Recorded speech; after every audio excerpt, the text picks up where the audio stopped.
my butt genie.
So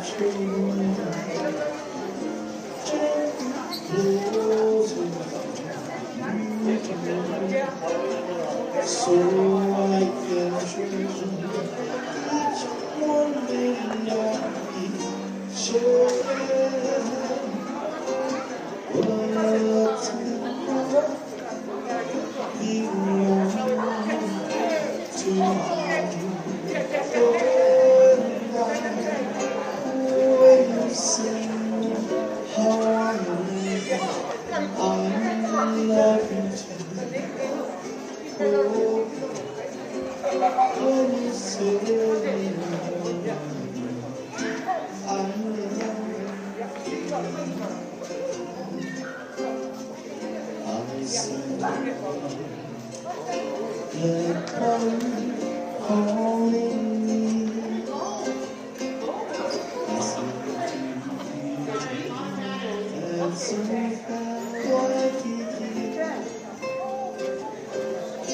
and from the sickness I seem to see the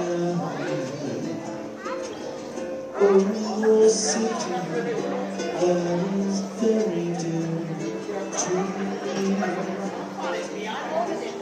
I seem to see that shore, the cocoa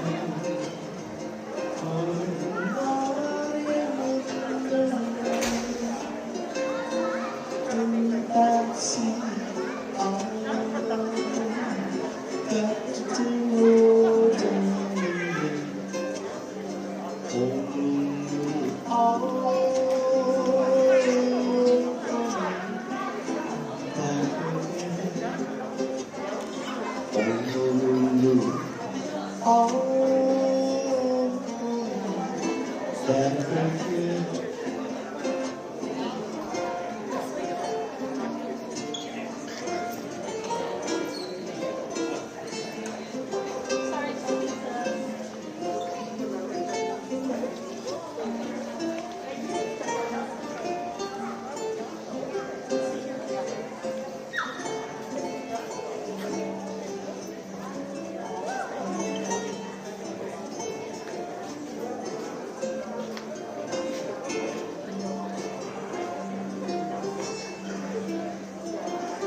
Colors of the rainbow, gray in the sky.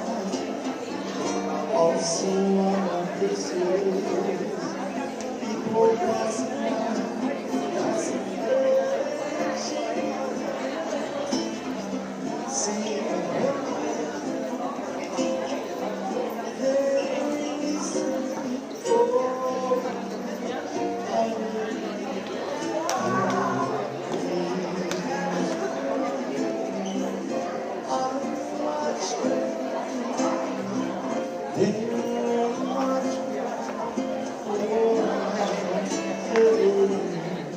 See,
so the sky,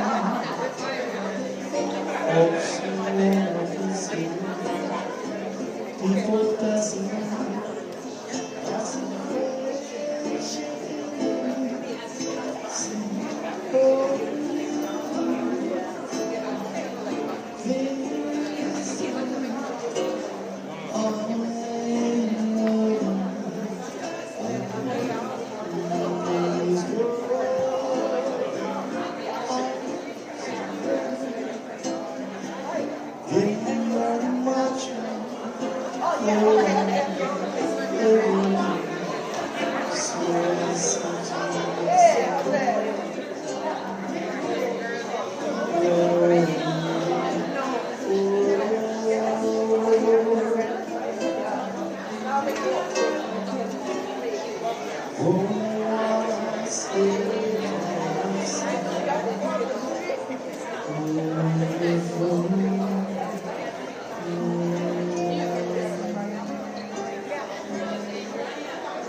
each time.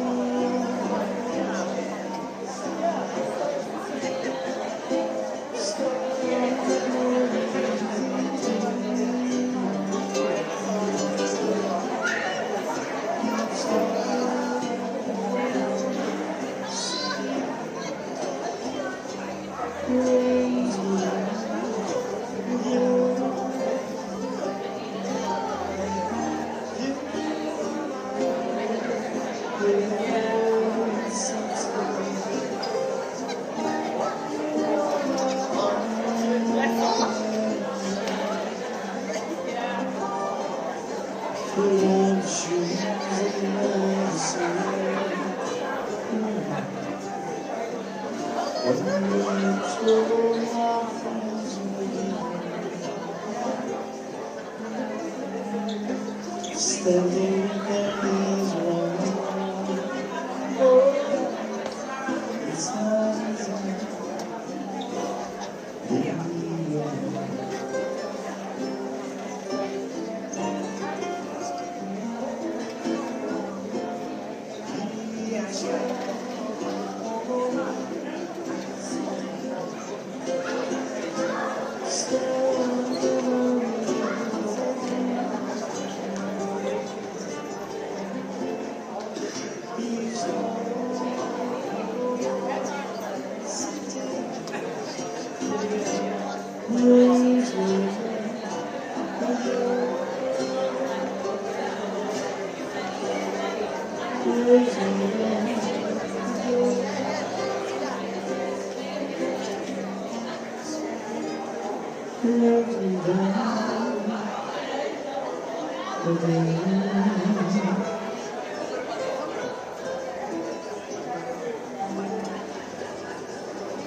Yeah.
Not that long, unfortunately.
Attention everyone, I want to express my heartfelt gratitude to all of you joining us here today to honor the memory of Miss Patsy Bow. Family, deeply appreciate your presence. Just a friendly reminder, the program will commence in 10 minutes. I repeat, the program will commence in 10 minutes. Thank you again for being here with us. Bye.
this time we'd like to have everyone please take their seats.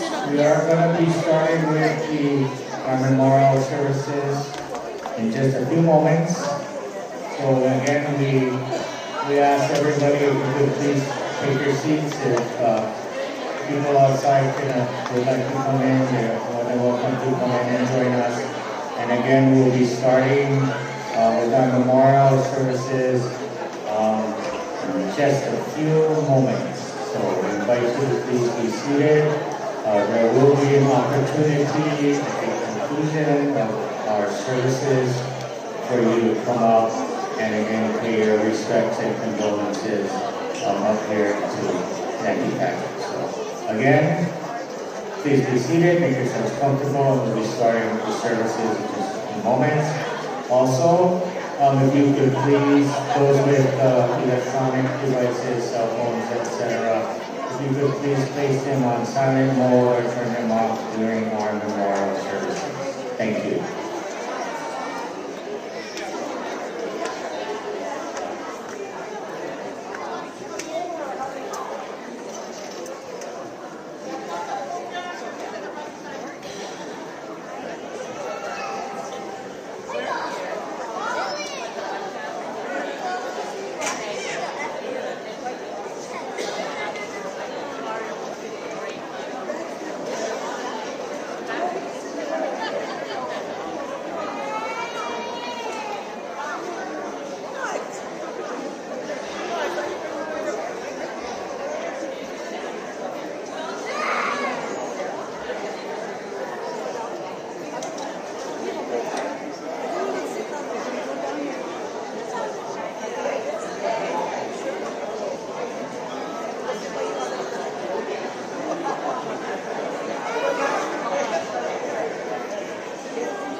Testing, testing. Oh, this works pretty well. Aloha and welcome. We are going to start soon. And this program is being streamed live. So that's why we have to make it look good. Move close. Move close. And also we're expecting a few bus loads. So, come on. We are all family here. Please come close. Okay? We don't like yelling at anybody.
How are we doing?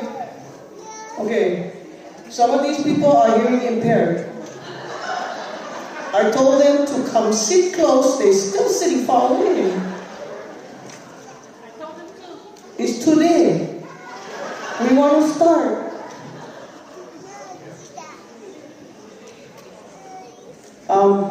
Under one of those seats in this section, the $20 bill. And there's another one, $50 bill. I think monopoly money. I know you might feel comfortable, but you're so far away. Okay? So, you see you're going to be over there like that? You guys better? No. This is a good mic system. This is a very good mic system. Thank you. Okay, but that's the best you got. What? Quan, for you. Charlie, for you. Oh, this is the best we got. Okay? They like each other, but not that much.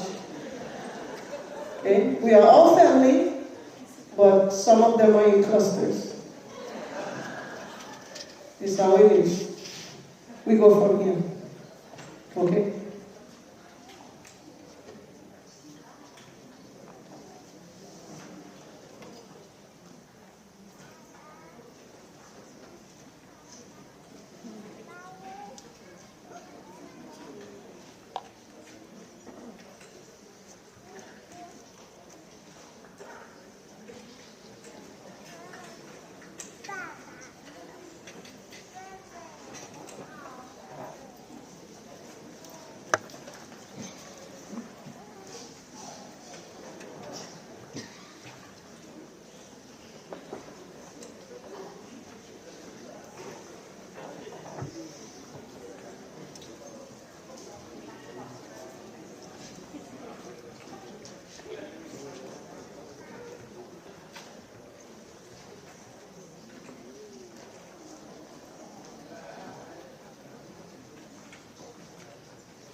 Aloha and good morning.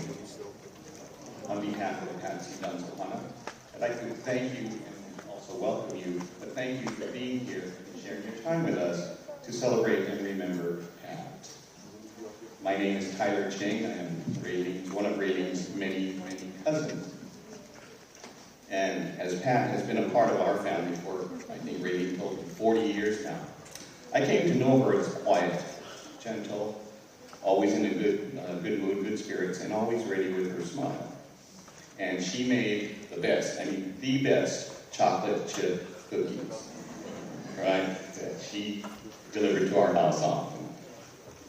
But as we go through this celebration, we will learn how much more colorful and decorated Pat's life really was.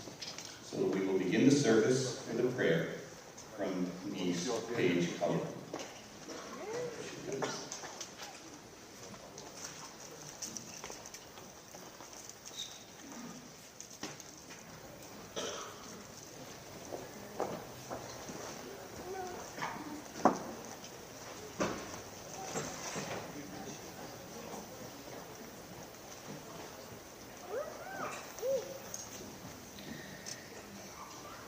Our Father in heaven, we humbly come before thee to simply say thank you. Thank you for bringing us here today safely, and thank you for allowing us to gather and honor Auntie Pat. And thank you for the amazing woman that she was and all that she's done for us. I ask that you be here with us today and provide comfort for us as we honor her in her memory, and as we go through her life and legacy that she created for herself. We ask that you continue to watch over us throughout the remainder of the day, and that you see through our journeys that we may return safely home. We're so grateful for you and for all the many blessings you bestowed upon us. And we say the same thing with thy Son, Jesus Christ. Amen.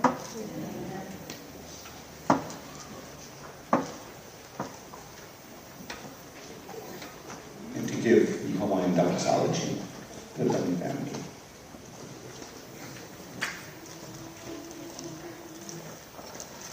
Oh,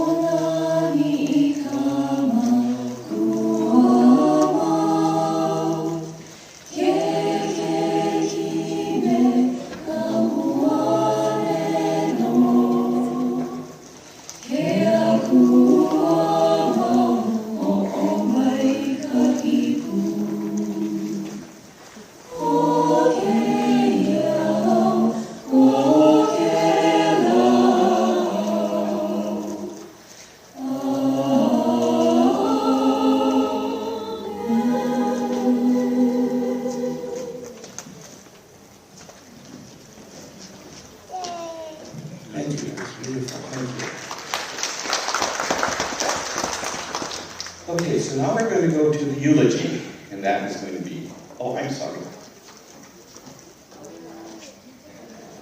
I was just checking. But it's going to be given by the lady who was directing traffic.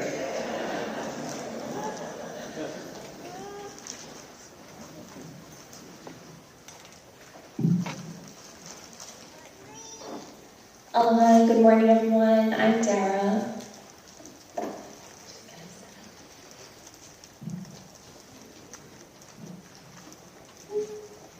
For those of you who don't know me, I was Auntie Pat's favorite niece. It's widely known. My family always jokes about being the favorite, but to be completely honest, my uncle, my aunties, my grandparents, they always made us feel like we were the favorite, so that's where the joke comes from, even though we all know I was the favorite. It's impossible to remember Auntie Pat without mentioning my Auntie Billy, who's right up here next to her, and their brother, Uncle Dixon. He was the youngest of the Dung children, and you'll notice his picture in your program. He passed away late last year, but today we'd like to honor his legacy and some wonderful memories we have of him as well. Before we get started, though, this line of people, you folks are so amazing that I'd like to take a moment to recognize you all. So if you can stand or you can raise your hand, if you were a student or a student athlete here at Farrington, raise your hand. Yeah, no, you can clap. This is the service, we're gonna clap live. How about a UH basketball player? Or admin, I'm in school. A fellow coach or administrator here. I know there are several teachers and some are still teaching here at Farrington. Go Doves. And raise your hands if she made you do extra laps or yelled at you. Auntie Diana, I'm sure you're at the top of that list. For those of you who don't know, my Uncle Dixon was an unofficial Kalihi Jet. He was always welcoming the whole team into our home and supporting the projects that Auntie Pat had organized. His real job was when he started his own business called Dung's Drapery, and today I meet people who tell stories of how he installed all the drapes in their home and what a nice person he was.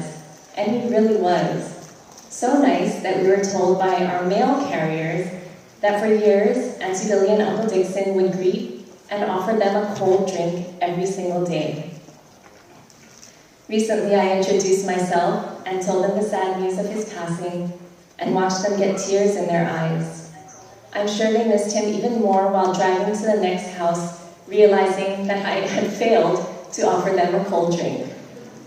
Some fun facts about Uncle D. He loved to build things and had a tool for every project. He took care of and would give our popo back massages every night until she passed at the age of 104. He was fluent in Cantonese, and he loved our dogs, and they loved him. A few fun facts about Auntie Pat. She loved Mickey Mouse. She was one of the most creative people I knew, crocheting, baking, cooking, creating pins, silk screening, you name it. Not only did she do it, she was good at it. And like you heard Tyler say, she made the best chocolate chip cookies, but she would customize them based on everyone's request for how many chips they wanted in each cookie. I always wanted two. Auntie Pat was one of the most competitive people I knew. She was my first coach when I was 8 years old, and I wouldn't play softball unless she, Auntie Ray, Auntie Monica, and my dad were all my coaches. The competition was tough, even in the little leagues at Manoa, and the coaches were very competitive. My family coached for the love of giving each player an opportunity to learn and meet our highest potential, not necessarily to win. So they didn't even go to the player picks meeting. They agreed with the organization that they would take all the players that were left over.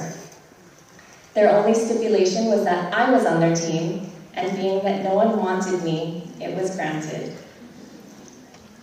In our division, the coaches would underhand toss a pitch to us because we were so little.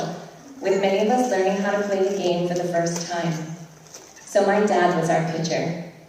Auntie Pat was the coach at third base, and after a full season of my auntie's patience and learning softball, I learned that I was not good at it. During the final game, bases loaded, we're trailing, and I'm up to bat. First pitch from my dad, I swing and miss. Second pitch, I swing, only air. Meanwhile, the other team's coach is laughing and calling all the other players in, much closer from outfield. So Auntie Ray calls me to the side and points to the third baseman. You see that girl out there? I want you to hit the ball over her head. I nod at this impossible request, but I'm back up to bat. My dad tosses me the perfect pitch, I swing, and pop! The ball goes flying over the third baseman's head into outfield, and the runs start coming in.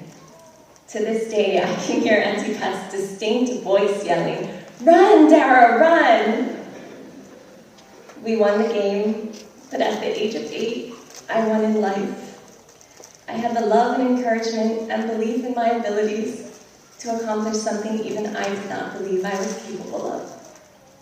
I am still not good at softball, but I will always cherish the sport for giving me the experiences that have inspired my competitive spirit, my hope for the unimaginable, and for the precious time that I was given to be coached by one of the greats, knowing she had enough faith in me to load my bases with love. And that, to me, is a home run. I'd now like to bring up Drill Sergeant Delcy Dung, who many of you heard earlier, but Auntie Delcy has been a part of my family. I think she changed my diapers, possibly. Oh, okay.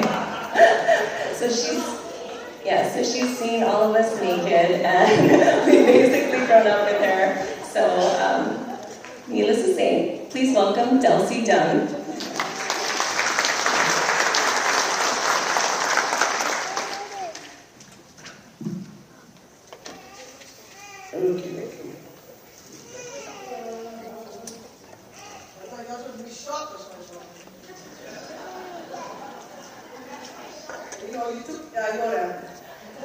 And you took all my, like who's here, but that's okay. But some of them don't follow directions anyway. Okay? My name is Delcy. I have many aliases. I was known as Delcy Chang, Delcy Dung. My given name is Delcy Saito. And I married a Filipino. So my name is Delcy Saito Justo. At my house, I fly every flag. I fit in, yes I did. And I was one of the lucky ones to be loved by Pat. And I will give you, I am not ready for today. And it's not because, come on, you read the paper, right? You guys read it? You read the paper about this one, yeah? Yeah? And then Dara's one, the one that just talked. She will write this one, warranty, you know? So, and then you saw that, like last summer I think we did the article on Title IX. And Patsy was up there with that because she was a trailblazer. Yeah? The difference between Pat and other trailblazers was she knew how to stay in her lane. She didn't come and say, we deserve this and we do that and we do this. No. She came very quietly. She showed by her actions. This is how you do it. It was a very Hawai'i kind of concept of collaboration. By her actions, she was able to get people to realize that she wanted the best for them. Whether they were a student, a colleague, an opposing coach, you name it. She knew the true meaning of competition, and that you have to respect the game, respect your opponent, and respect the officials. Everybody's got a job to do. Don't go out there and try to tell the official how to do the game. You just play your best. Right? Yeah. So, a fabulous woman. And it's a testimony to see all the people come. And on the streaming that we have lots of our former players, fellow coaches, other educators that don't have the luxury of living here in Hawaii. Yeah. So earlier they were telling me, oh, the stream's not coming in. No. I was like, okay. And they're expecting me to give something really good, and I'm sorry.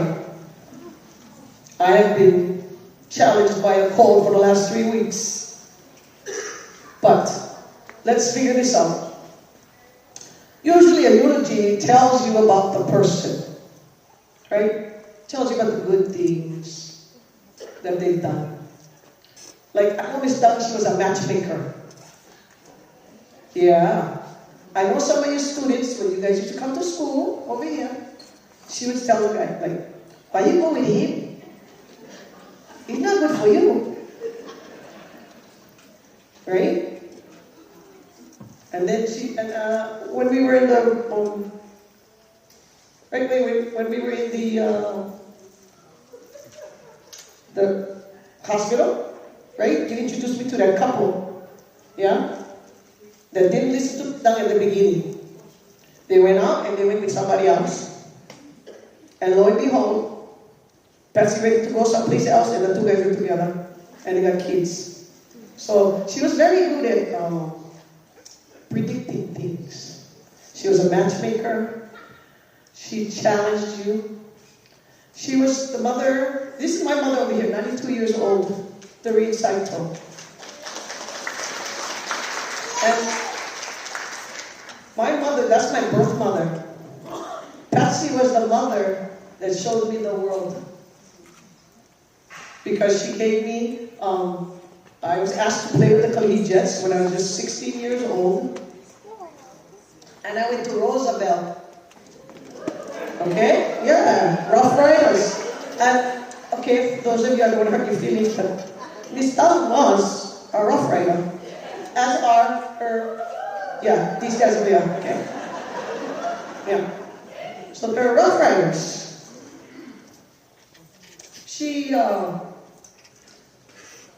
There's some friends here from Manlang School. Where you guys? Raise your hand high. Not you, you're not Manlang, you're Alex June something. Right? Right? And you were on Fukui Street.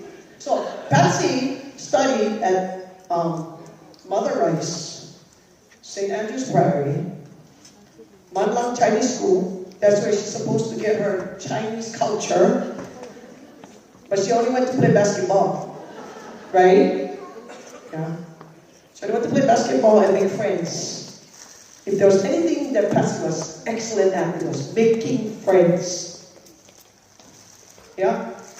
Or pulling people together to work towards a common goal through athletics. And she wanted that for girls. Because the boys already had it. Yeah? And that's how they made lasting friendship. That was one of Patsy's greatest. That we're all here today because, yeah.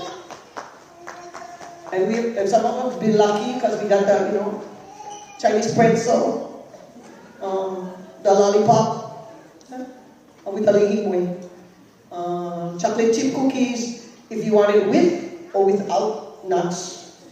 But only put 2 nuts in every one, okay? Meticulous, yeah? Those Chinese, that's how they are. Yeah, that's okay. So I wanted to know, okay, because is Age still here? Age, where are you? Where? Agent Hot Ellis in the back. How's it, brother? How you doing? Hey, you guys better clap for him. Come on. So, who is Agent Hart Ellis? He was the athletic director here at Farrington High School. Yeah? And he was one of those, Patsy didn't make this movement by herself. She had to have friends. She had to have people who had the same dream. And Agent Hart was one of them. But let's go back even deeper. Because, you know, hey, the lady was here for 33 years. That's why she has taught generations of you governors. The ones that don't listen and don't follow directions. What is the motto here? Come on, what's the motto? Enter to learn, right? Go forth to serve, right? Was she the best servant? She was the best servant. She served her school, community, right? And she didn't force the men to do it. She had some great men that she worked with. Dick Kilmore,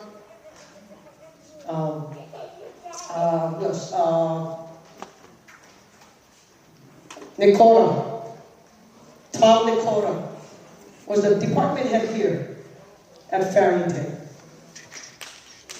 Yeah, you remember the guy, right? He became a councilman. Okay? And then so I asked some of my friends that we, you know, come together, give me some ideas about Patsy. What is the Patsy you know?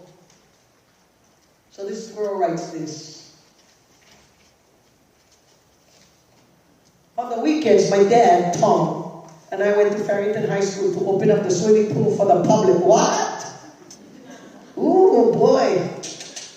Soon job coming up. But that's the kind of man he was. Can you imagine? Come down to the swimming pool, open the gate. Guess what? That way the guy's not going to jump over the fence. Right? And if you're watching them, because you're there, you're watching them, you're taking care of other people's children. That was the kind of man he was. Huh? And so she said, every weekend, I had the opportunity to shoot baskets at Farrington High School gymnasium and lift weights. Okay, she was only 12 years old, just saying. There were times when Patsy had her basketball team practices going on, but she always let me shoot on the side baskets. I remember watching Coach and how she ran practice. All the players were very attentive and worked hard. As a 12-year-old, I looked up to them because they were the best players in the States, and many of them later played for the Hawai'is. And she talks about her dad. And the dad was so supportive of women's programs. And they had a beach home down in Honolulu. And Patsy used to take her girls down there, as well as the collegiates. And what were we doing? Team building exercises. What does that mean? Understand your position. Understand your place on the team. Yeah? Those were the days. Those kind of people. And those are the kinds of people that she, very quietly in her way, by showing action. Not going in and making big noise like, oh, we got to do this, how come you don't do that? No. Forget that. That's not Patsy's way. That is not Patsy's way. So, in 1968, she formed the collegiates, an athletic team. And the reason she did that was because all the women, when they finished school, had no place to play. The boys always had something to do. So she enlisted some men, the Kalukukuis, the Kinagawas, to come and coach the children. Oh, I'm sorry, they were adults. Yeah, some of them act like children, but so prolong it. But anyways, she would enlist the help of those people so that the students, the former students, could play and get better at the skills. But some of the reasons why she formed the Jets was she wanted them to develop their skills. She wanted them to have some kind of fellowship. She wanted them to service the community, to give back to the community. And boy, did she accomplish that. And this was before Title IX. So she held the Jets for 20 years. 20 years she did that. They played, first sport was softball. Softball, basketball. Then she delved into volleyball and bowling. And then at the later end, they was doing like bike riding. Like, yeah, forget that one, never mind. But they did go around the island. So, it was like a club. And for me, coming into the Jets 4 years after its inception,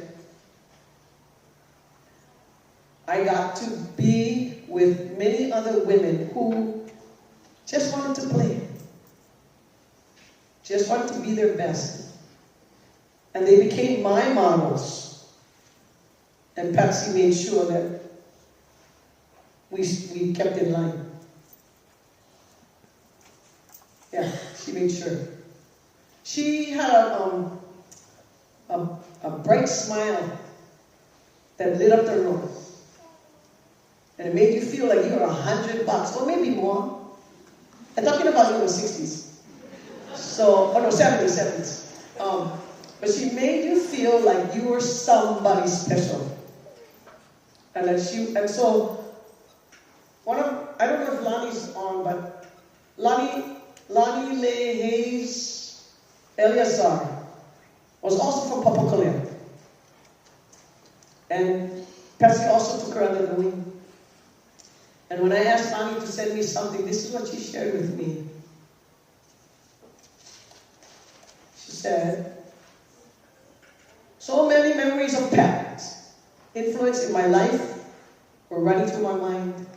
I can say that for a fact, that if it weren't for Pat giving me a scholarship to play basketball, my life would be different today. I remember thanking her for the opportunity to play and go to college, and she said, I am giving you an opportunity, but you are the one that has to do something with it. She fought so hard for us women athletes that we would be given the same opportunity and treatment as the men's program. Pat knew that this process would not be immediate, but it had to start somewhere.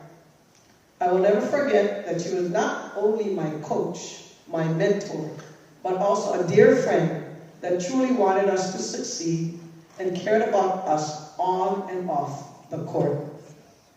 One other thing I admired about her was that she was a straight sharpshooter. I mean, she told it like it was. She knew how to give tough love without making you feel worthless. She was hard on us, but she was also the first to let you know when you did a good job. If you got somebody in a corner like that, no losses. No losses.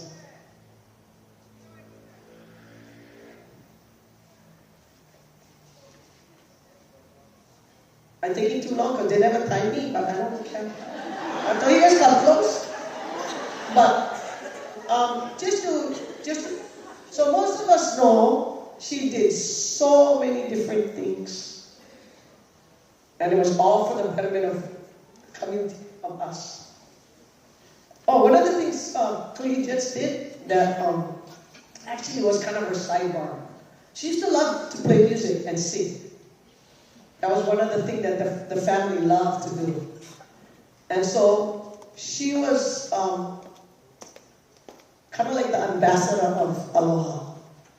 She did graduate at the same time as Danny Kaleki at Roosevelt, just saying. That's her classmate. Oh, you know, Aloha!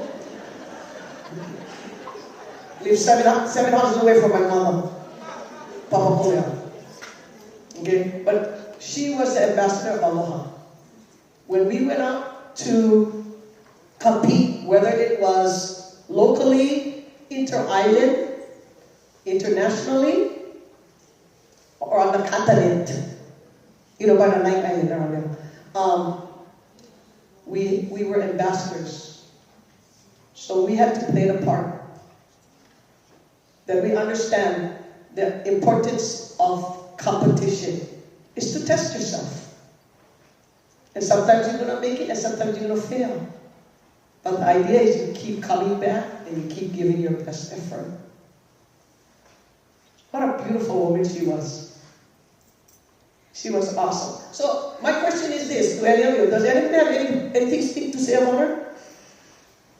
You know, just like the wedding. The wedding part, you know, like, if there's something that, like, you really like, dang, you know. She was excellent at sign language, Miss Dung. Because she saw you, smile. She never liked what you did. Read between the lines.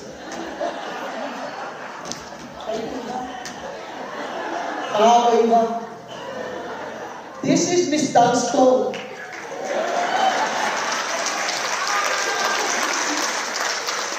She inherited Miss Dung's desk. The thing is one of the oldest things in the school. But Eva, we followed the model, which was to do our best to help those who we are in charge of. And for many years, Eva was a counselor here. And many children, especially the Polynesians, are making a living because they do what they need to do. And Eva, she make like this to me. But Eva, she's the first someone I met with the Jets that reads. A girl can read. But she was an excellent counselor. She is doing the same thing. So Miss Dung, she knows. The legacy lives on. It lives on through us. Easy model. Mahalo nui. Thank you.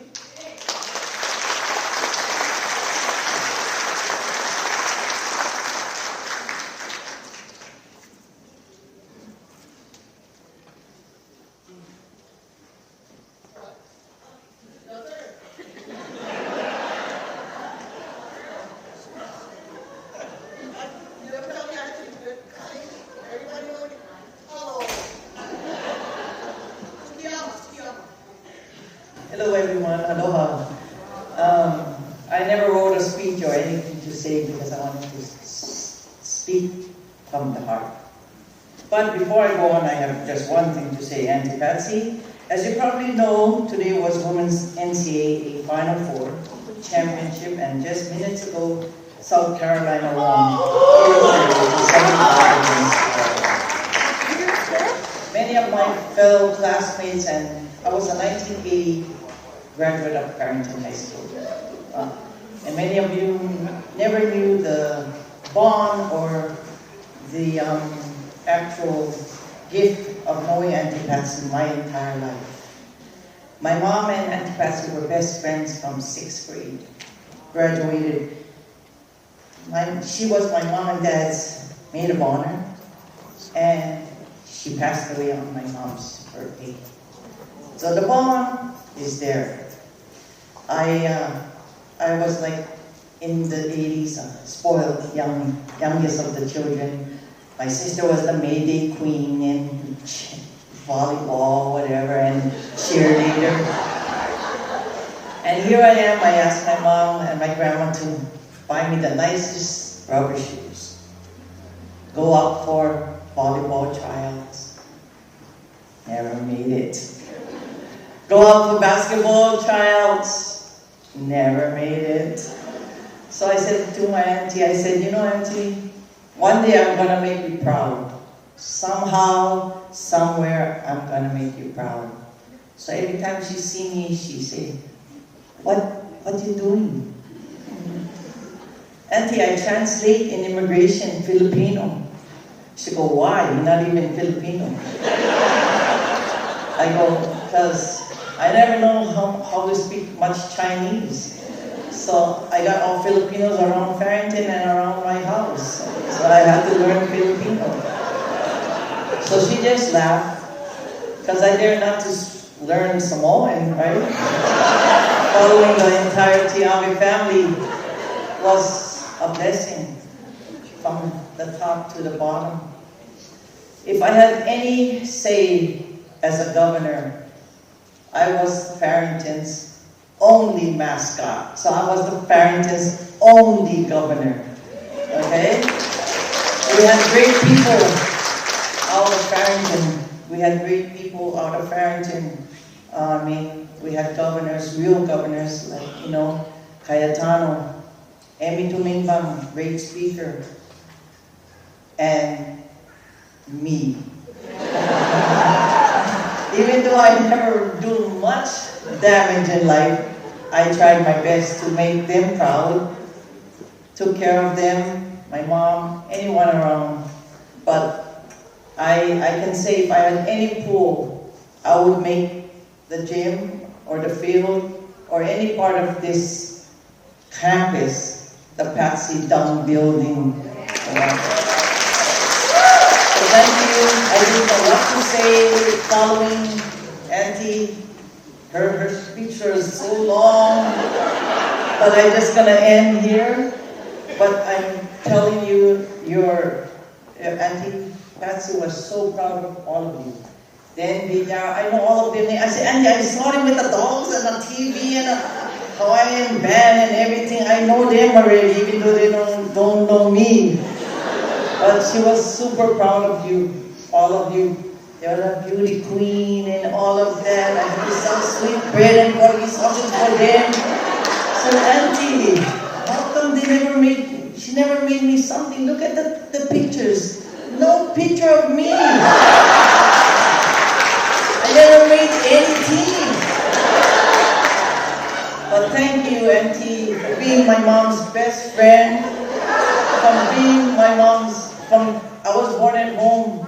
She called me Doodoo Girl. I was born at home. My mom went to the bathroom.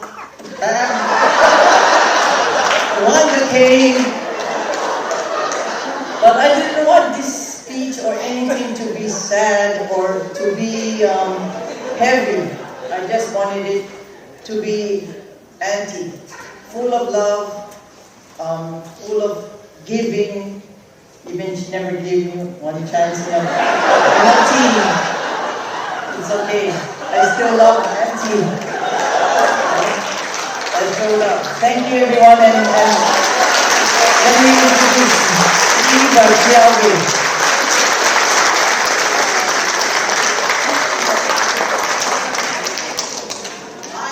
I am the favorite. I was Auntie's favorite.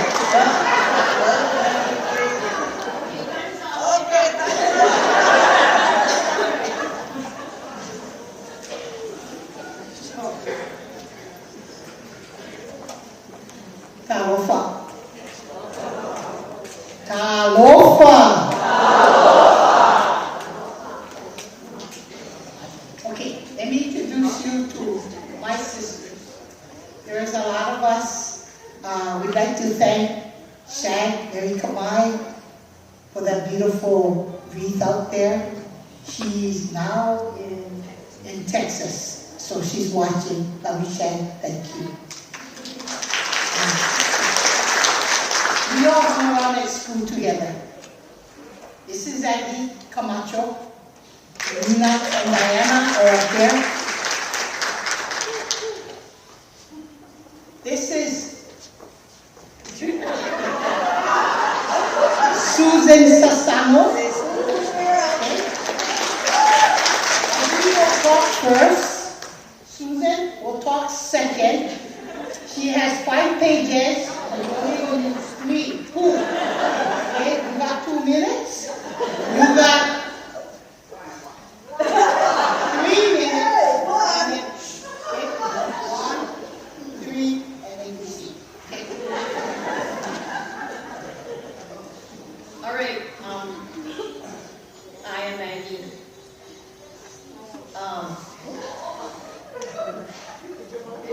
I just want to say, Ms. Dung, thank you for all your love, guidance, support, and fond memories throughout the years. Also for being our second mom to my sisters, Guy and Lena. You hold a very special place in our hearts, never to be forgotten. I love you, and I miss you every day. And just like Eva said, Shai's intenses and her and her Hoana says hello and they love her as well. So I'm sorry, that's it for me.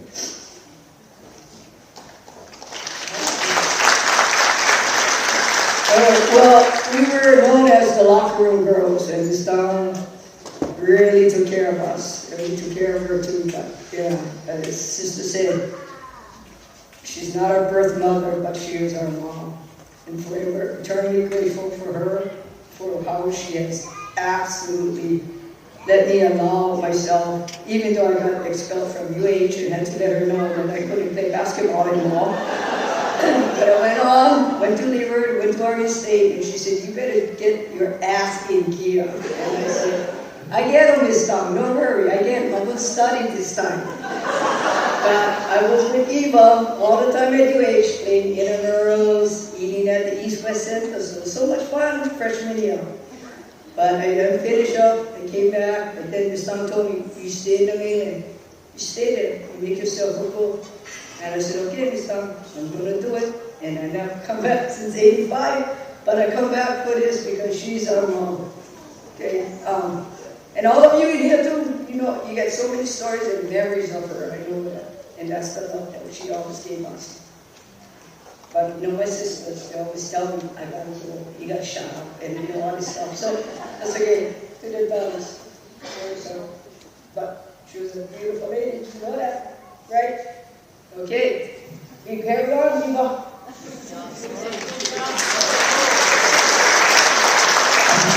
Let's give Susan a hand. That's the shortest she's ever had. Okay? Now I have control of the mic. I'm Eva. Aloha. What do you say? I can only say thank you. Susan always said she was a favorite, but she wasn't. I was a Samoan that hung around the Japanese, Guamanian, Hawaiian. See, Farrington, we're all mixed. I had Miss Dung from the 1974 until now. I've known her. I know her entire family. She knows my entire family. She's always taking care of us. She's taking care of me. I would have graduated in high school. I would have never graduated in college. I went to UH. I played basketball. But I was junk. But I was able to be around a lot of positive and good people.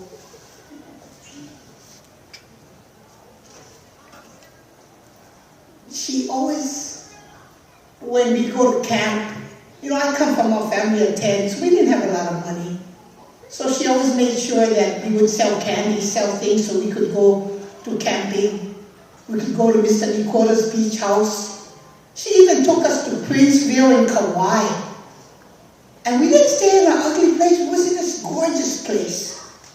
And that's how we learned what the big world was like. In Princeville, Kauai. She'd take us all over the place. She's been with me through my entire life. When I went away to college, she'd always send me care packages. Not once, not twice, all the time. When I did my first job in American Samoa with nothing, she sent me packages. She sent me the gloves, the balls, so I could be successful there. When my dad passed away, she was there for me. When my mom passed away, she called and told me, Eva, I'm coming. I said, Miss Dung, stay home. She still wanted to come. You cannot come this time. Only 10 of us can go to the funeral, and I have 10 brothers and sisters. She was mad at Ray forever and ever because she couldn't come to my mom's funeral. But I knew that she loved me. Without her, I'm not nothing, but she's taught me to work hard and do my very best. The greatest accomplishment I have is I sit on her desk, the old Michigan State desk, metal desk, but it has a Michigan State seal on it.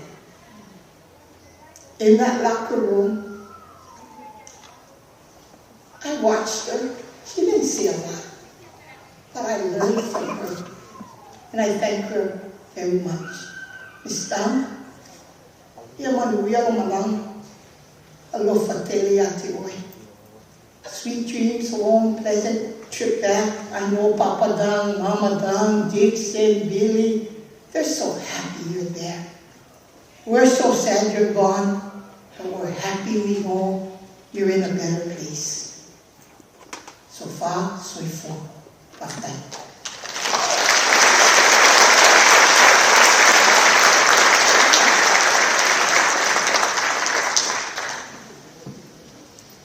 Thank you, ladies.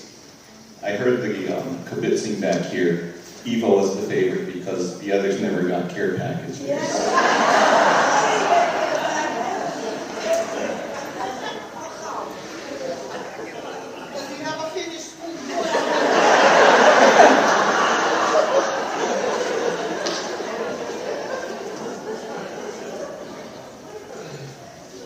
So that world-famous song, I'll Remember You, was sung to Pat in her hospital room just before she passed. So, today, Raylene and Delcy will perform I'll Remember You.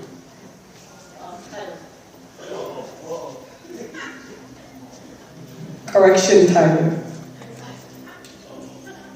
They sing because they've been sitting too long anyway. We're singing this song. Yes, we sang it. I told you, Patsy loved her music. Hawai'i music and sharing it. She loved it. And so, is that the right word you know? Sorry, I have my hoarse voice today. No, we gotta do it by. You guys know the song. It describes Patsy to the T. So please, sing with us. It will make you feel better. I'll remember you long after this endless summer is gone. Little louder. I'll be lonely, oh so lonely, living only to remember you. Very good, Lorena. I see your lips moving. I'll remember too. I'll remember you. Every bright star we may wish. Wait, did we miss it? We missed it, right? I'm just making sure you guys pay attention. I did this before at another funeral. It's a pattern. So here's what happened. You sing the first part, after this, and the summer is gone. Then you talk about her voice. Okay? Get with the program, please. Let's go. Okay. I'll remember you. Your voice.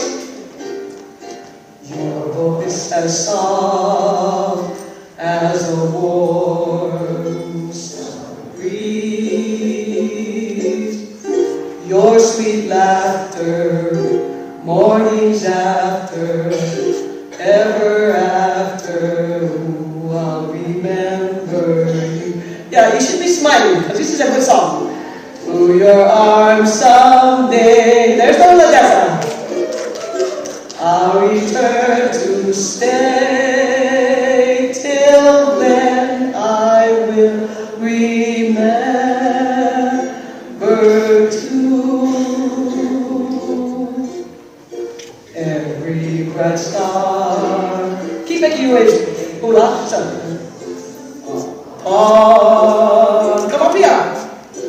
love me always, promise always.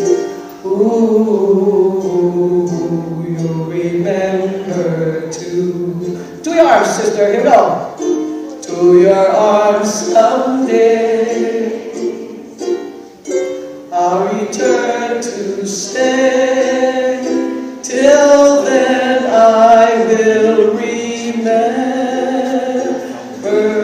you. Every bright star, every bright star, we may wish on. Love me always, promise always. Ooh, you'll remember too. I'll remember you. One more time, you go. I'll remember you.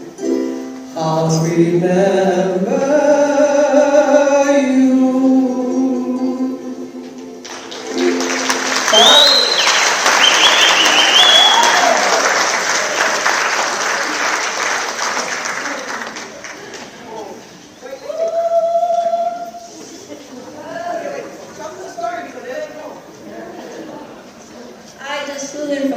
Yesterday, she called me the loud one. The nice one is Laverne Takamichi there. We're known as Laverne and Shirley. Yeah, we were P girls, 1977. Sorry, 76, 78. But anyways, there is an influence in my family. Her name is Lovey Jung. She played softball. I did talk to Ms. Jung for a few minutes. My daughter did win the 2004 as a gold medalist, 2008 as a silver medalist. Laverne joined me in Beijing. So again, thank you, Ms. Jung, for being an influence to all of you and the Farrington governors and maroon and white. Thank you.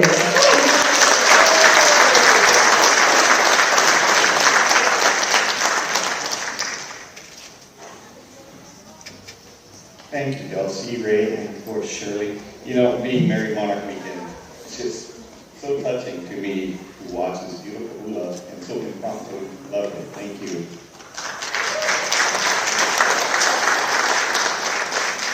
And we have some others that would also like to share memories of Pat. And this would be Charlotte, Sweetie Kukui. Oh, there she is. And Michelle Kidani.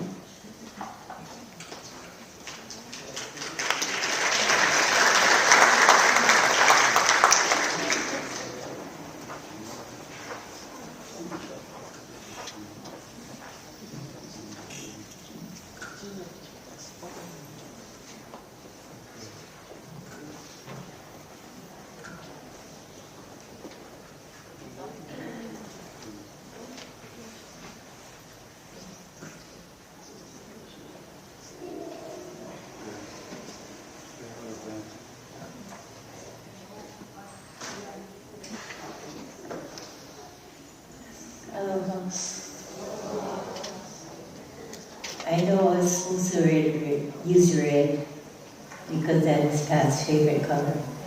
I brought the red because I was afraid to try them on. I don't know if they would fit. Anyways, I am both a Farringtonian and also a collegiate. And I'm very proud of it because Pat was involved. When Ray called me to tell me that Pat wasn't doing well, I went to the hospital. And the first thing I did was go to whisper in her ear, Pat, I came with the puka pens just to see you. And she had a tear. So I knew that she heard me, and I knew that she was happy that I was there anyway, even if I had the puka pens. Anyways, I don't know, it's but I don't know. Anyways, yeah, that's important.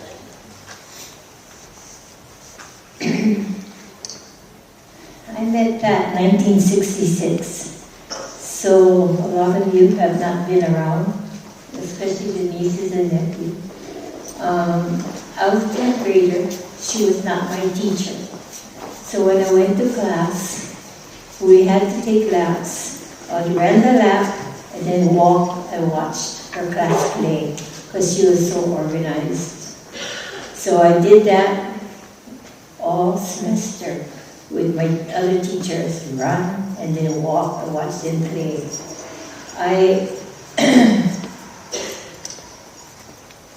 I really enjoyed watching her class because she was very organized. And then what we used to do in the locker room, recess, lunch, or after school, we would talk story with the rest of my classmates.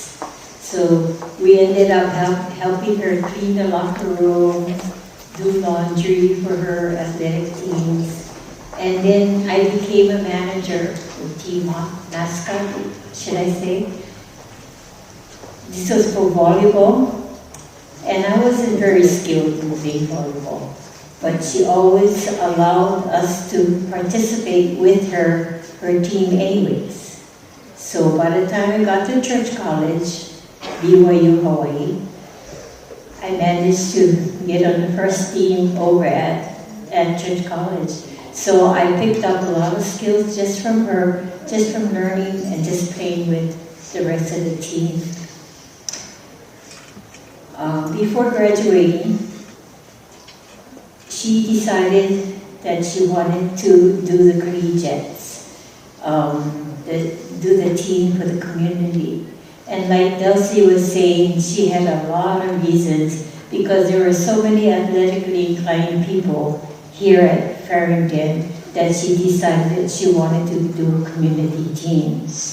And then she knew a lot of PE teachers, you know, so we ended up getting together as collegiates. So we must have had about nine or so PE teachers on the Jets team. And what she ended up doing was asking my dad to become a coach for softball. And, you know, the collegiates all called him Pops. And he loved it. He loved the activity with all the girls, and the girls loved him. And then with Pat, she took us to all kinds of places. So it gave me an opportunity to spend a lot more time with my dad because he was able to go with us. And he was like a happy camper when she said we would end up at Vegas because that was my dad's favorite place. But he loved all the girls because they were ohana, and we still get together often. And it's been a long time that we've been, since 1968 when I graduated, is when she did the collegiates. So it's been a long time, and we've been ohana for a long time now. I started out wanting to be a math teacher, but because of that, I became a PE teacher. You know, so she had really helped me out a lot. When I went to church college, she helped my dad get me a car. And the car was standard. I didn't know how to drive standard. So my auntie had to let me her car to go to BYU or church college. And then I came home on Friday, gave my auntie her car back because it was automatic. And then I just had to practice, yeah. But that was the only way I could come back to play with the collegiates. So I think I was the only person that didn't work at PCC because I was always coming home on Friday. But my roommates were all happy because when I came back on Sunday, I brought back snacks. So it was all good.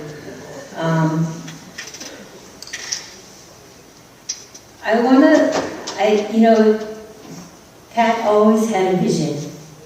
And then I know that, we've had paperwork in the newspaper or whatever that she was a trailblazer for UH basketball. But I believe that she was the reason why we have Hawai'i for the girls now. Because what we used to do, that she would always say, okay, we got all these PE teachers. Okay, you bring your teams to Waianae. I was at Waianae. You bring them all down there, we play. And then we go to Kahuku and we play. And then we go to Kaiser and we play. So it took 2 years for us to do all this for free for them to now have athletics or athletics for girls. Because when I first got there, it was like you get volleyball this year, track the next year, volleyball the next year. So it alternated, but now you got coaches that, girls coaches that will get the same amount of money from the boys. Yeah, so she didn't only do UH, she did Hawai'i as far as I'm concerned. Yeah, for play days that we went.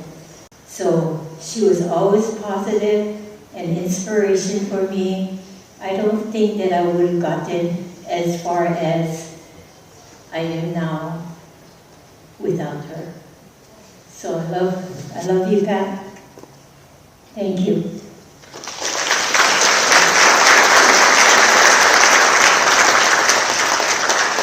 And I do want to say that my students, because we would go to play days and stuff, they always ask for Miss Dung. And it took me a long time to call her Miss Dung because I felt like I needed to be, respectful. And I would always call her Miss Dung. And then one day she would not answer me. And then so I called her Pat and she looked at me and she smiled because she was making stinky eye for me. Yeah.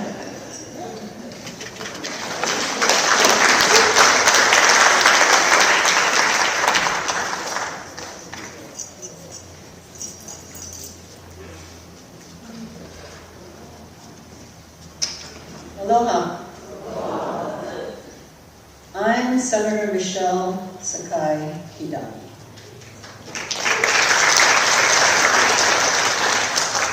I'm a 66 graduate of Farrington High School. Right, go Cubs. I love Patsy. We'd be sitting in the locker room playing trump or whatever, hiding her pennies. And she would come in the locker room and say, "Don't you guys have anything better to do?" I said, "No." She goes, "I have something better for you to do," and ended up cleaning the damn locker room. But Patsy was such a great personality, someone that you want to emulate, and trying to stay out of trouble. I come from a family of 9. I was number 3, and the first one, my first day of school. I don't know how many of you remember Miss Leo, the counselor. She said, "I know you're a Sakai, and I'm not taking any shit from you." That scared me straight. I was an anyway, but it was really Patsy Bow. I loved to be around her. She had good values, and it was a way to keep myself out of trouble. One day, I think we got too cocky with the girls that we used to hang out and play in the gym and play volleyball or basketball or whatever. So she walked in and looked at us and said, "What are you guys doing?" I said, "Oh, yeah, we're training for basketball. We're going to make a team." She goes, "Oh, well, you need people to challenge." So she brings former friends, coaches of other schools. Well, they wiped our butts. And that was, that they were in our basketball team, anyway. But we stayed in touch over the years. When I had the opportunity to run for Senate, I had talked to Ms. Dung, and I told her, what I was going to do. She was very proud of me. And I let her know that it was because of her. Who knew that a girl from Kauai Valley that really, grew up poor, with a family of 9 kids and a divorced mother who worked 3 jobs to raise us. Which is why most of us spent, many times away from home. But she made sure that, we learn values and the value of hard work and being responsible. So, Patsy, thank you, because I am today because of you.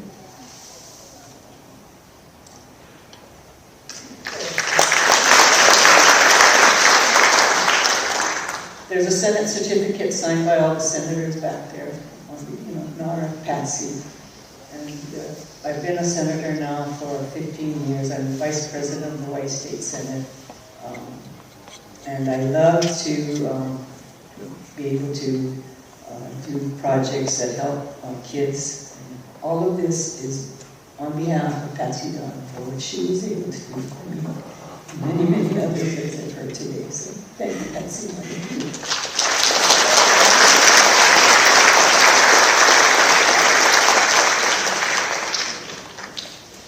Thank you, sweetie. Senator Kinani. Now we're going to get Pat's family. So we will have Annette, nephew Dean, nieces Debbie, Dana Lee, and Dara come and share their stories. Oh, and then they will also get right into their musical medley. And Derek, I believe you will be accompanied. Maybe? Oh, yes, you are.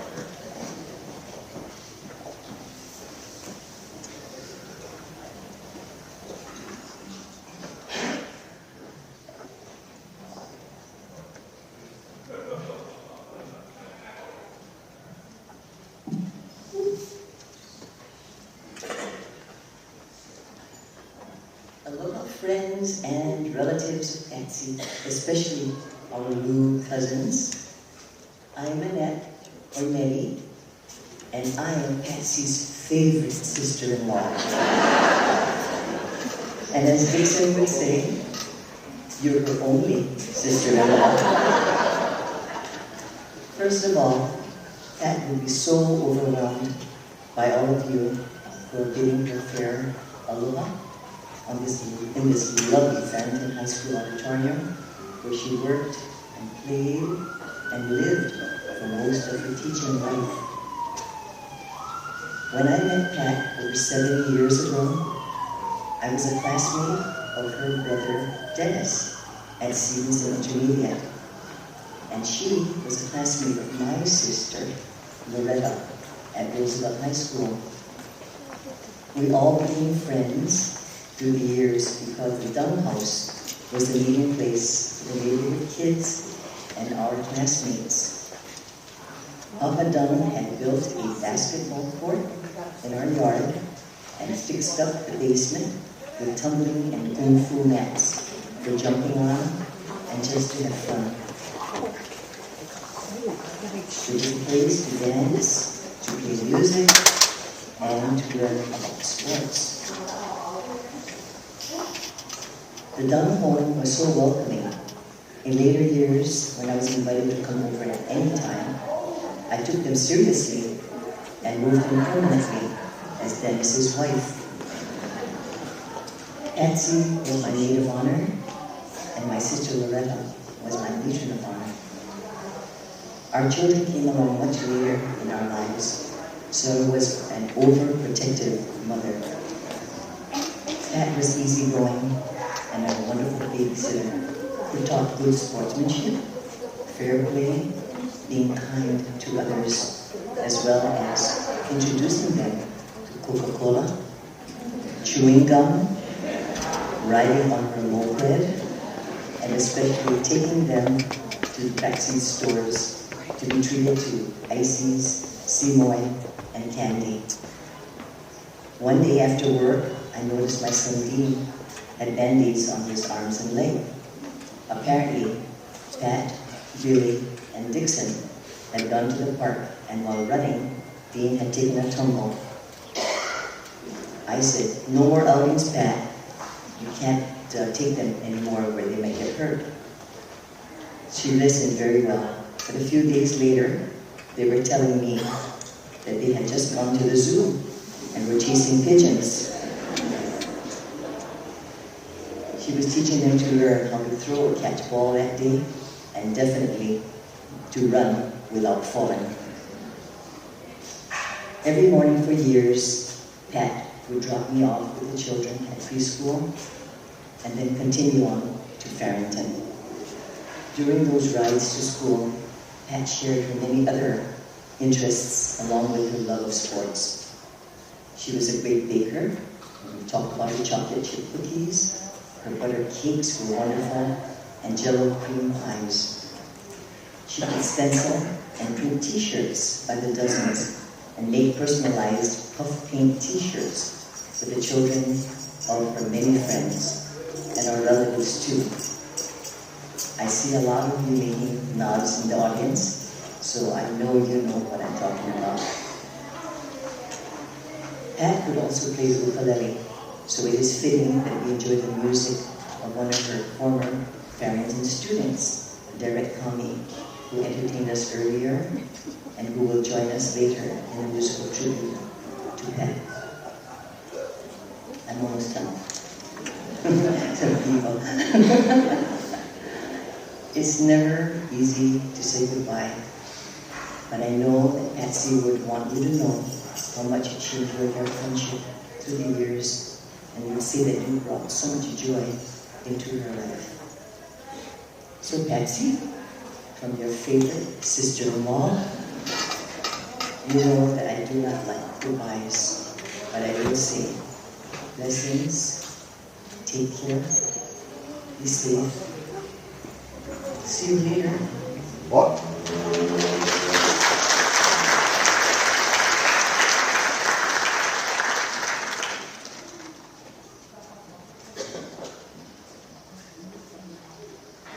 Good afternoon, everyone. My name is Dana Lee, and I am Aunt Pat's real favorite niece. Before I talk about Aunt Pat, I just want to share a few words about our Uncle Dixon. We didn't have a service for him. We didn't really want one. He kind of stayed behind the scenes. But there's a few memories I'd like to share with you. From as far back as I can remember, one of my most favorite memories of Uncle Dix was during special occasions. On Christmas and birthdays, Uncle Dix was a designated photographer. Now, we're not talking high-speed cameras or iPhones. Uncle Dixon had an amazing Polaroid camera. The kind where you had to change your flash bulbs, like on and off. I don't know if everybody remembers that.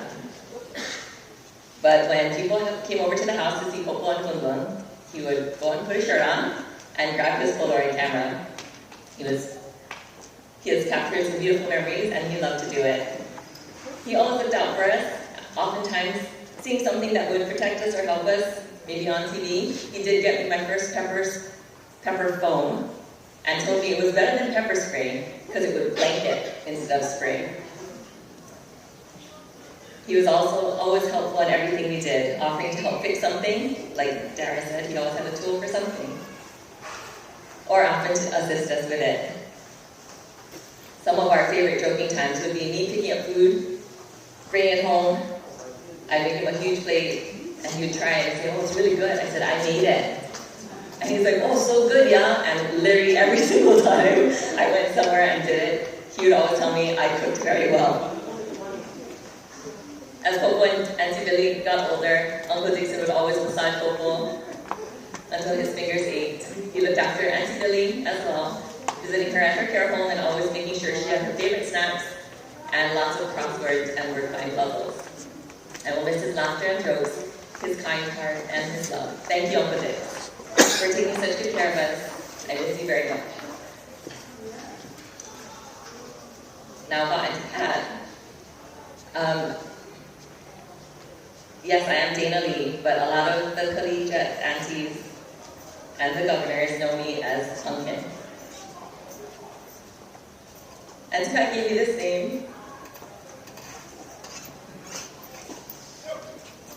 because I had a toothy grin and a round face, she would say. Friends and family also began to know me as Pumpkin, and up until the day she passed away, I would yell at her, "Auntie Pat, it's Pumpkin!" And she would nod her head and smile in acknowledgement. Growing up, we spent a lot of time with our grandparents and aunties and uncles, so much so that Mom and Dad could work and not worry about us. On certain days, Auntie Pat would pick us up from Noelani Elementary after school, and we would keep her company while she ran errands and looked after us. One of my most favorite memories is going to Long's Drugs on Wednesdays, and she would go straight to the wafer boxes. They had chocolate, vanilla, and strawberry. Long's had a limit of 5 packets per person. She would grab 5, 10, 15, 20, 25, the 4 of us, and Auntie Pat. We would line up in the checkout line, and she would go first, and we would all stand behind her. She put the box of wafers on the conveyor belt, and before the cashier could say anything, she said, "They each get 5. Now I could barely see over the counter, and I think Dara's head was not even up there yet. So the cashier definitely didn't see Dara. But the cashier would honor it and sell her the 25 wafers, and we would get into the car and drive to the next Long's Drugs.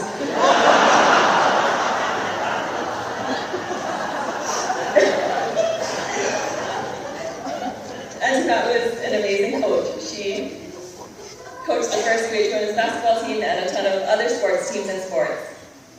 But like Dara said, when she didn't want to play softball in the Manoa Girls League, my dad, Auntie Pat, Auntie Ray, and Coach Monica offered to coach it, so Dara said yes. When I got to high school, I decided I wanted to play golf. Auntie Pat was a very skilled golfer. So we would go to the Auditorium driving range so I could practice. She showed me what to do, and I would swing away, and she would sit there and shake her head and kept telling me, "You keep swinging it like a baseball bat." I eventually hit it correctly a few times, and she would yell, "There! That's what it's supposed to sound like." And then I went back to swinging the club like a baseball bat. My love for golf lasted about 3 weeks. Auntie Pat was almost always at our games when we played, whether it be volleyball, basketball, or softball, and she was always yelling and cheering from the sidelines, sometimes asking the ref if he was blind or what. Auntie Pat gave us great gifts for our birthdays, and when I turned 14, she asked me what I wanted for my birthday. It was a weird age. I didn't want clothes. I had run out of toys. So I thought about it for a few seconds, and then I said, "Chocolate chip cookies." She baked all day, and you know those huge ice cream tubs with the handle on top? She filled that thing for my 14th birthday. And from then on, every single time she asked me what I wanted, it was chocolate chip cookies. She always thought I was crazy because I loved 5 chips or more, right? We all have the chip thing. Whenever she was baking, I could smell it. I would run into the kitchen, and I would start adding chocolate chips to the pan she was baking. She would look at me and say that she couldn't give those away. There's too many chips. I smiled. And she eventually caught on, and then she would hand me the Ziploc bag to pack up my cookies. As I got older, we often spent time together getting pedicures at Anna's. She would always pick the most fluorescent pink, and she loved it. We would stop by for food, and she would love her Taco Bell tacos and McDonald's cheeseburgers. On our adventures out, she would sometimes comment on my driving. But any of you who have ridden with her, you know Auntie Pat was a very colorful driver, sometimes telling other drivers they didn't know what they're doing or asking if they knew how to drive.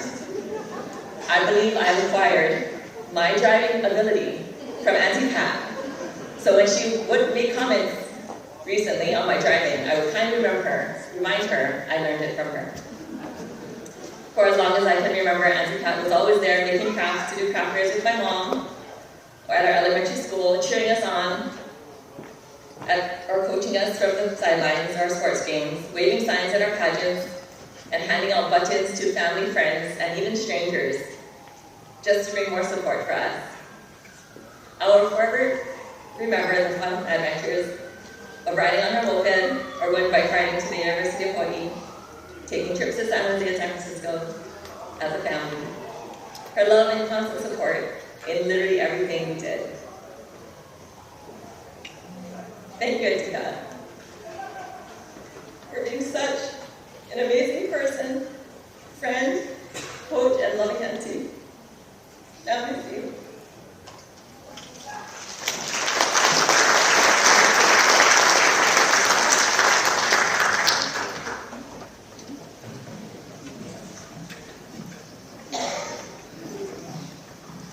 Hi everyone, my name is Debbie, and I'm Auntie Pat's favorite niece. Thank you.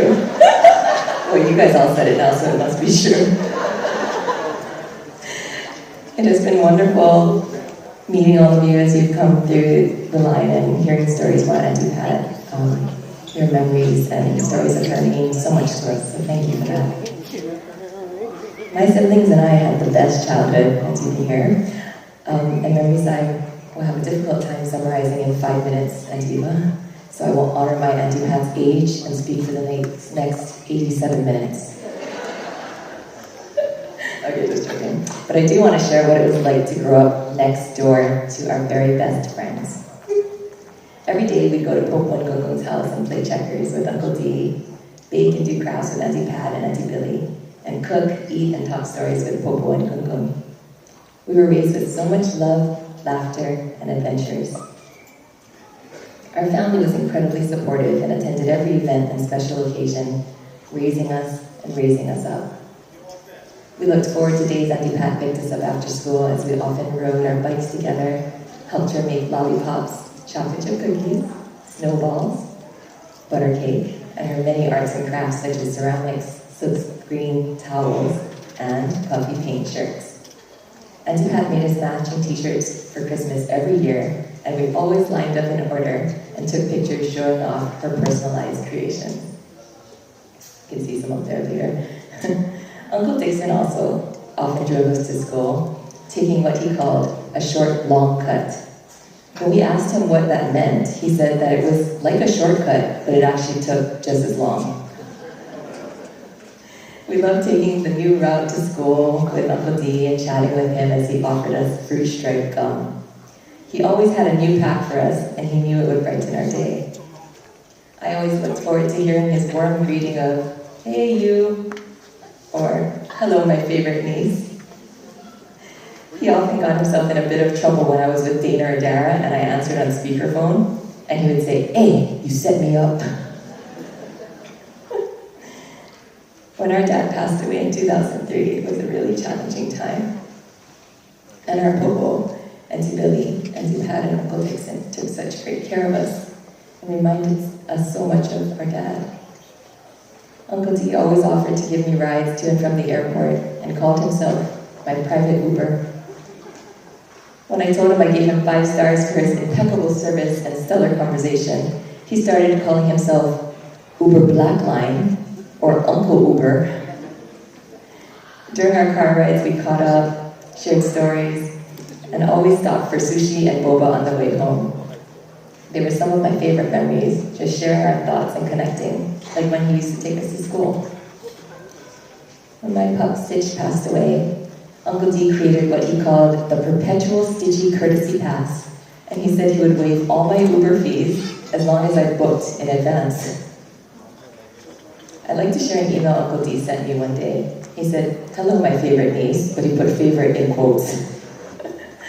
"Are you going to book your Uber Blackline service in soon? Please be aware of the 7-day advance RSVP requirement unless you are going to use your Perpetual Stitchy Courtesy Pass, where all late fees, extra charges, etc. will be waived, except the sushi charges." Love, Uncle D. When we celebrated Auntie Pat's birthday last year, it was the first time Uncle D let me drive him. I was his Uber.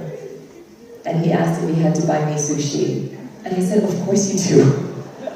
Just kidding, he didn't. Our family traveled together every summer, and one year was really special because Popo, Gungo, Grandma, Grandpa, Auntie Billy, Auntie Pat, Auntie Ray, and some of our cousins joined us as we piled into 3 minivans and drove across the country, staying in hotels, motels, or log cabins all along the way. Every night we performed talent shows for each other with the main goal of making each other laugh.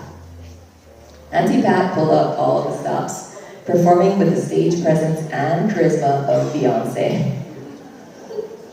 She was singing and dancing and working the entire room until everyone was laughing and crying. I think if Auntie Pat wasn't so busy shaping the next generation of scholars and athletes, she probably could have had a career in the performing arts. Auntie Pat gave each of us a nickname like Pumpkin, and she called me Bambi or Bams. I'm not sure how many of you know this, but my mom almost named me Bambi Dung. Yeah, that's right. I was gonna be Dear Doo-Doo. See, Wanda, you're not the only doo-doo girl, huh? My mom didn't even change her mind because of the Dear Doo-Doo. She said she actually only realized it when I was old enough to speak, and I told her what that might have meant. She changed my name because she didn't like what happened to Bambi's mother. Remember? Bad ending. So my name is actually a combination of my dad's name, Dennis, and Bambi. But Auntie Pat still likes Bambi, so she called me Bams. Well, when Dana and I became the first sisters to compete together at Miss Hawai'i, I felt so grateful to have my best friend with me. Dana and I were super overwhelmed to be on a stage that we had only dreamt of and seen on TV. So we hugged each other and said, "Oh my God, we're on the Miss Hawai'i stage." One day Auntie Pat was at our rehearsal. Dana and I were super happy as we walked around with our pareos, and we had them flowing behind us. And we did what everybody would do when they have pareos flowing behind you. What do? You pretend you're a Superman, right? Or you're an airplane. So in our case, we pretended we were really old airplanes, propeller airplanes. So we had our pareos flowing behind us, and we made noises like this. So I looked out at the audience and I saw Auntie Pat, and I thought she was super proud of me. So I looked at her and I was trying to make her laugh even more, so I made more airplane sounds.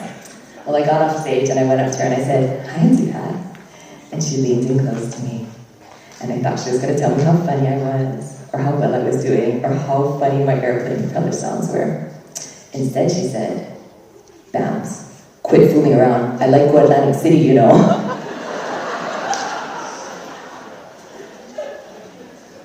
I saw firsthand how powerful Auntie Pat's vision could help me to believe in myself and see something that I could not yet see. I got serious really quickly, and my propeller days were over. Thinking back to that day, I can honestly say I did not think Atlantic City was a possibility until that moment. Auntie Pat wanted me to make the most of every opportunity, work hard, and dream big. She helped me and my siblings and countless students to see a future full of possibilities. And where there were no opportunities, she created them. I asked her how she took her students to play on the mainland and internationally, and she said she wrote letters to coaches at other schools and made lots of friends. She was great at making friends. She was a connector and she believed in people, and we were all better for having known her. I would like to close with a powerful quote by Mr. Rogers. He said, "From the time you were very little, you've had people who smiled you into smiling, talked you into talking, sung you into singing, and loved you into loving." So let's take some time to think of those extra special people. Some of them may be right here, some may be far away, some may even be in heaven. No matter where they are, deep down you know they've always wanted the best for you. They've always cared about you beyond measure and have encouraged you to be true to the best within you. So let's just take 10 seconds in honor of those who have cared about us along the way.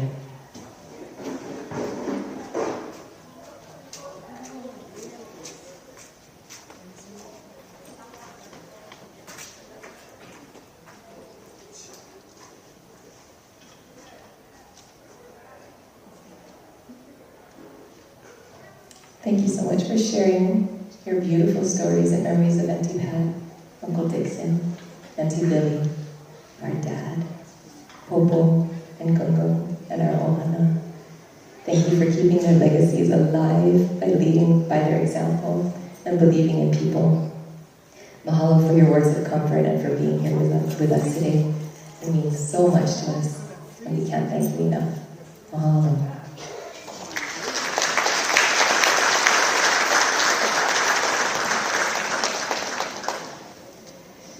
Today we are honored to be joined by our dear friend, Mr. Derek Kami, who you heard earlier. We met when we were together as musicians in the Royal Hawaiian Band, and Derek has been here for our family for every occasion, happy and sad, birthdays, retirement, celebrations of life. And most recently, Derek and his son Katsu played at a very happy occasion, a joint birthday party that we threw for Uncle Dixon, Auntie Pat, and Auntie Billy. The party was one of my favorite memories as Derek and his son, Katsu, sang music from Kalamana, and Uncle D and Auntie Pat were being twirled around by our Kalihijas aunties, and our Auntie Billy sang Kai Manahila as our friend Pi'ilani Wahine Smith, Miss Aloha and her mom, Kumuhula Alicia Kiavikane Smith, danced the hula. Auntie Alicia later said that she hadn't danced in public for many years, but she was inspired to dance because of Auntie Billy's beautiful singing. So later on, we found out that our connection went even further back, as Derek shared. Auntie Pat was his PE teacher, right here at Farrington High School. He said she was the best PE teacher ever. So how about a big round of applause for Mr. Derek Kami.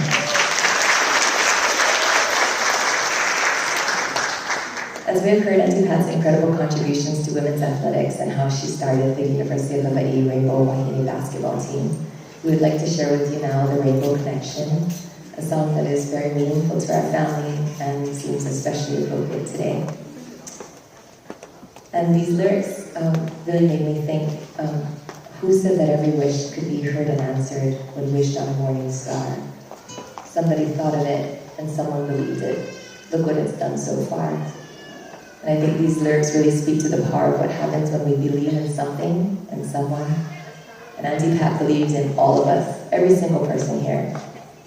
So looking out at your beautiful faces in this crowd, it is evident that Auntie Pat was our rainbow connection. So Auntie Pat, we love you. This is for you.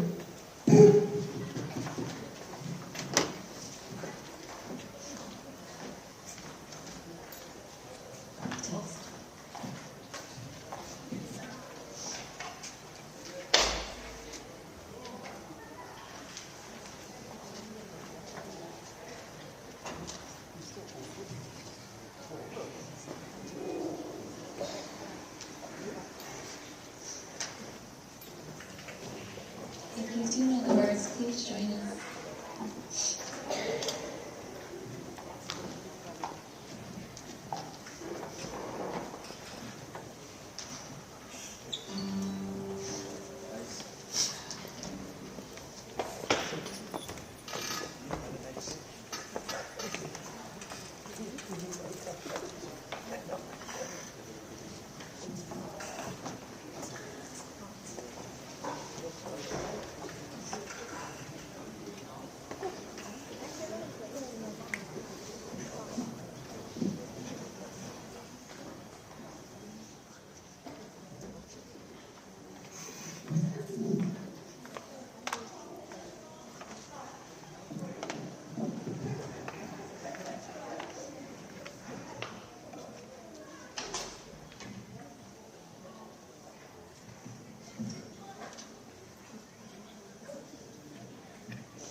Why are there so many songs about rainbows, and what's on the other side?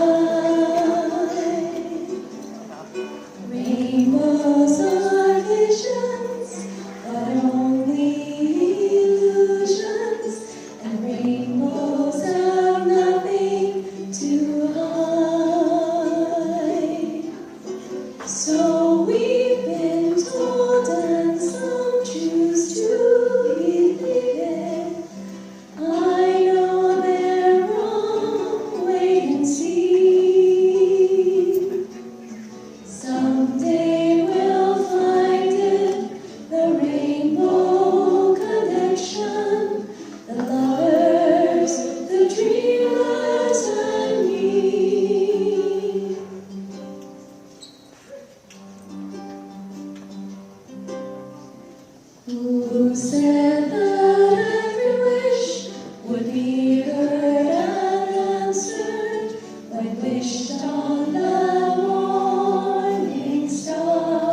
the lovers, the dreamers, and me. All of us under its spell, we know that it's probably magic. Have you been half asleep, and have you heard voices? I've heard them calling my name. Is this the sweet sound that calls the young sailors? The voice might be one and the same. I've heard it too many times to ignore it. It's something that I'm supposed to be. Someday we'll find it, the rainbow connection, the lovers, the dreamers, and me. La la la dee, la la do, la da da da, la da da da, la da dee da.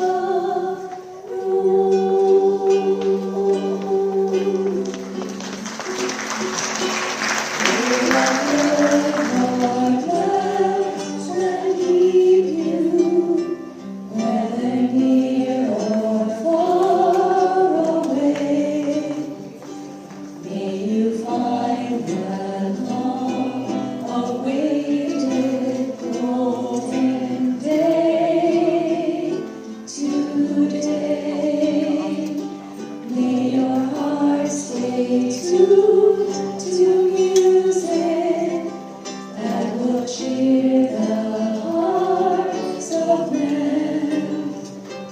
May the good Lord bless and keep you till we meet again. May you long recall the rainbows, and you'll soon forget the rain.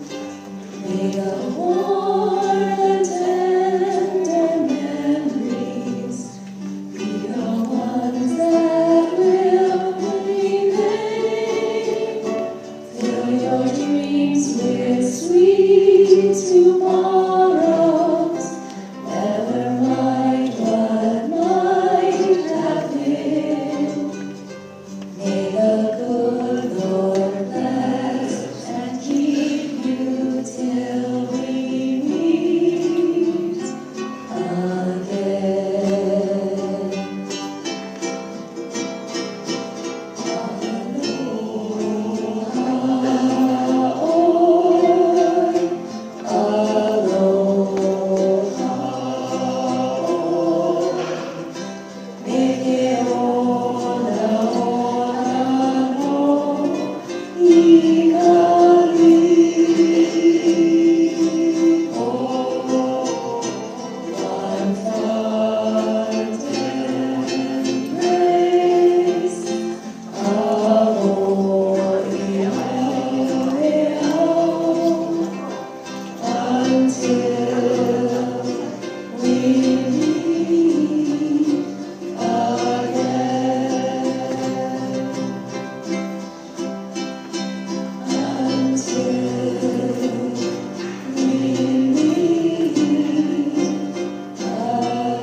Thank you so much. That was really pretty. Combination of three favorite nieces, favorite nephew, and favorite sister-in-law. Beautiful, thank you. Oh, and their favorite student.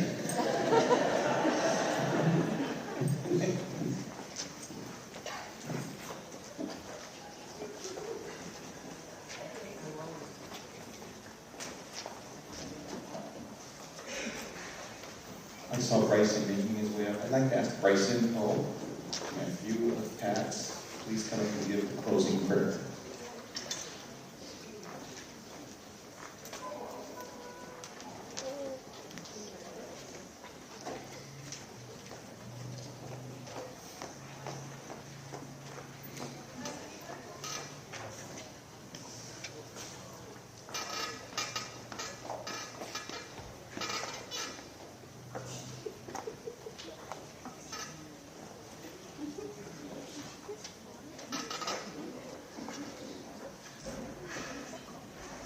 Hi everyone, I'm Bryson. This is my daughter Celia, Auntie Pat's partner in crime and actual favorite.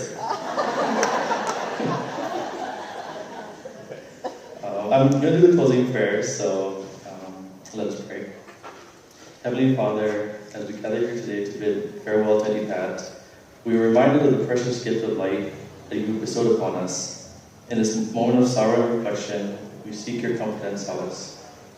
We thank you for the many memories shared with Auntie Pat, for the love she brought into each of our lives, and the impact she made on each of us as a sister, auntie, teacher, coach, mentor, friend, and companion. May her legacy continue to inspire us to live with kindness, compassion, and integrity.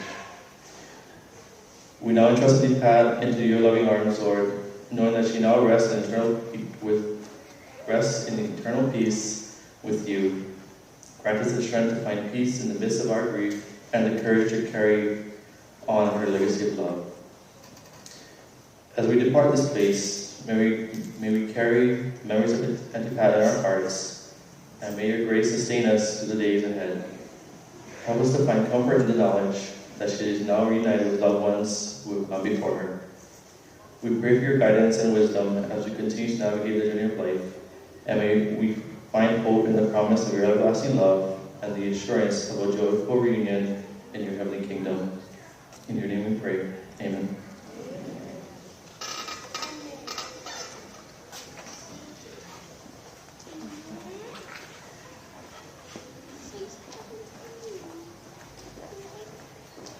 Hi, I'm Ray or Raylene.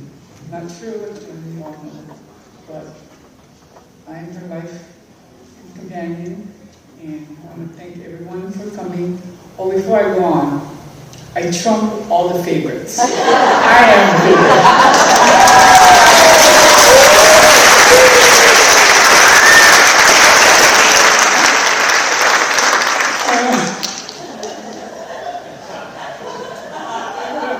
I don't know where that came from. But I just want to thank everyone for coming. I know I had an acknowledgement on the back of the pen, but there were so many other people that I missed on there. But I want to thank everyone for coming, supporting me throughout this difficult times. But, you know, she was just a great person, a loving person. The thing I admired about her most is all your students keeping in touch with her throughout your lives. And every time someone came home, they always went out, made the time to go out, and you folks made the time to visit her. And that's what I most admire about her.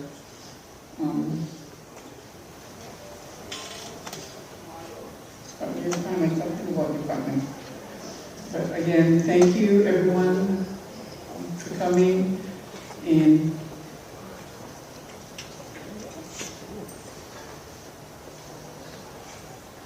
as you leave, we do have lunch thereafter. So after you leave, just go out to your right. It's a grab and go, but we do have chairs and tables out there. And thank you again, everyone. I love you folks. For loving Patsy and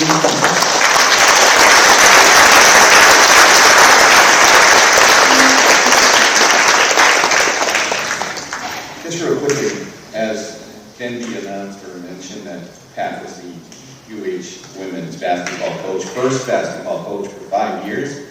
she never had a losing season. How's that?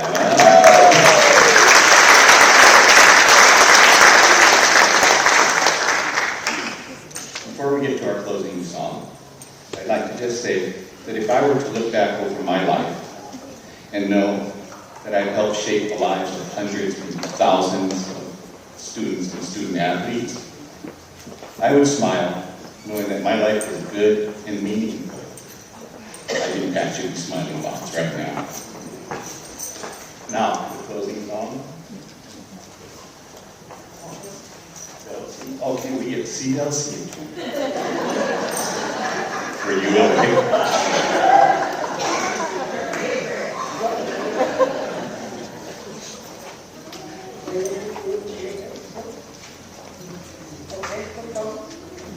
All right. So, this is long already. Hurry up. Because the food is ready. Ready, Sammy. Yeah, so much love. You'll enjoy it. Okay. We don't sing all the beginning part too long. Get straight to the point. For you are lady of flower red. For you are lady. I can't hear you. To hold and wear. For you are to caress when you go away. Throw your troubles away and be happy and gay. A lay of love I give to you.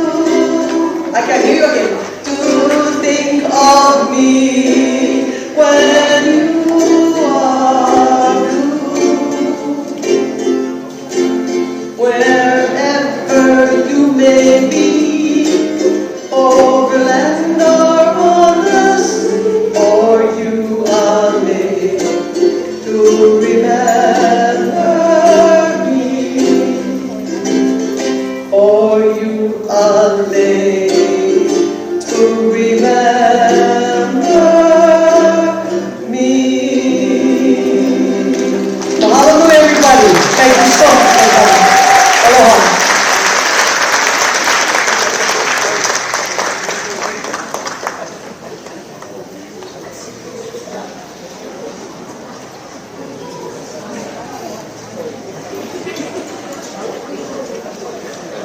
Okay, ladies and gentlemen, you're welcome to come forward to pay your respects and condolences.